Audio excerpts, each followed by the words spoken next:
You keep showing up early. You offer to help before anyone asks.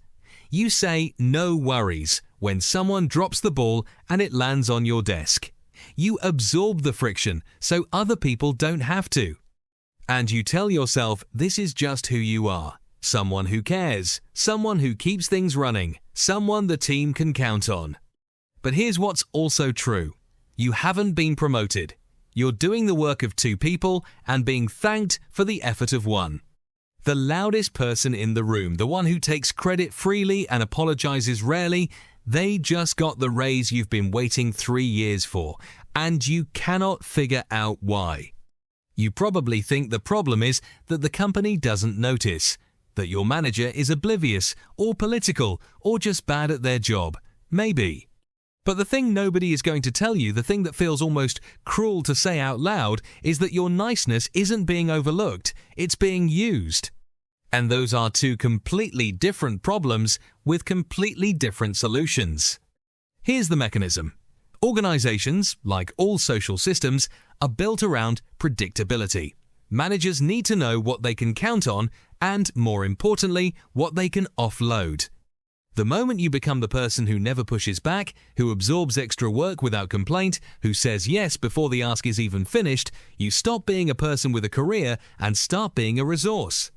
A reliable one, a load-bearing one. And this is where the trap snaps shut. They can't promote you because they need you exactly where you are. That's not a compliment. That's a system protecting itself. Think about the person who asks hard questions in meetings, who says, "Wait, I don't think that approach is going to work," and then explains why with specificity. Who negotiates? Who says, "I've got too much on my plate right now to take that on without dropping something else." That person might seem difficult to manage, but they read as someone with a point of view, someone with standards, someone whose time has a cost. And counterintuitively, they get more resources because you have to take them seriously. You can't just dump things on them. They'll say no, or they'll say yes, but they'll want something in return.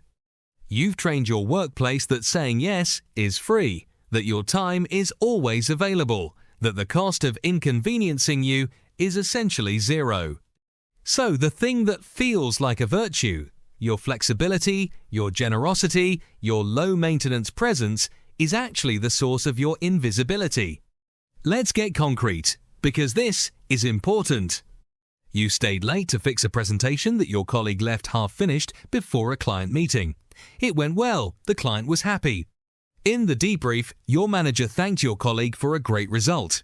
You said nothing because you didn't want to make it weird, because you're a team player, because it's not about credit.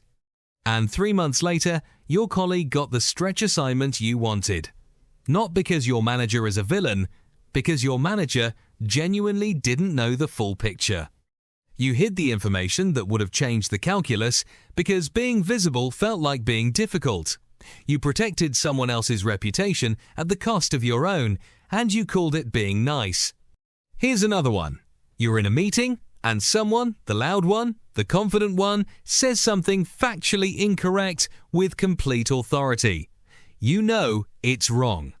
You've built the thing they're describing wrong, but you wait. Maybe someone else will say it. Maybe it'll sort itself out. It doesn't. The wrong version moves forward.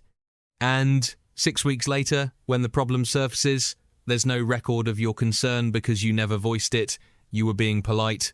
The organization doesn't experience that as politeness. It experiences it as agreement. Or the classic, you're asked to take on more work.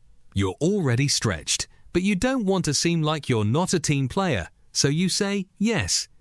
And you deliver because you always deliver, but you deliver silently, carrying the weight alone, getting no credit for the capacity and resourcefulness required to pull it off.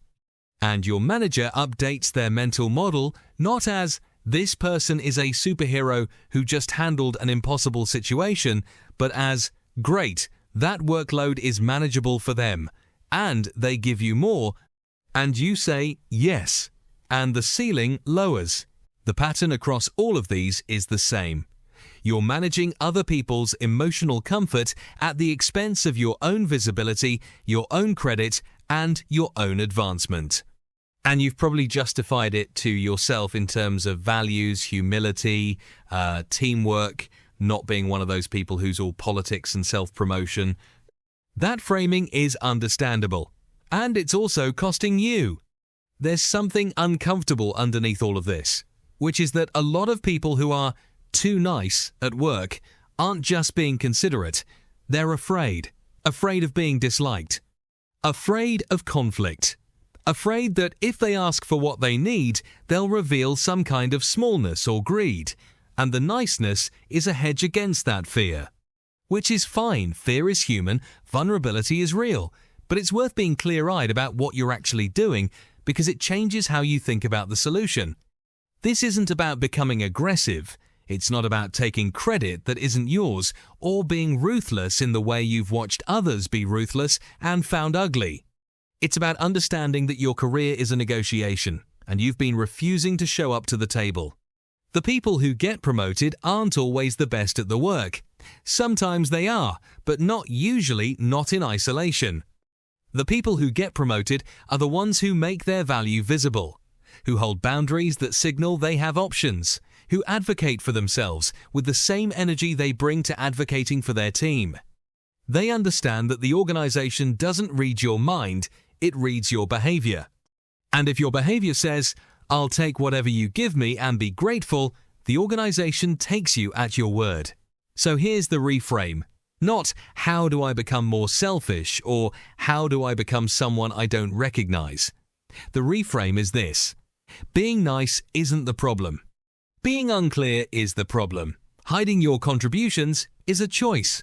Staying silent when you know something important is a choice. Saying yes to work that doesn't serve you out of social anxiety and calling it generosity, that's a choice. The workplace isn't going to punish you for being kind, it's going to punish you for being formless. You can care about your team and still name your wins. You can support your colleagues and still say, "I can take that on." And here's what we need to talk about first. You can be someone people genuinely like working with and also be someone who takes up space. The version of you that kept everything running in the background, said yes to everything, made everyone comfortable, that person did the work.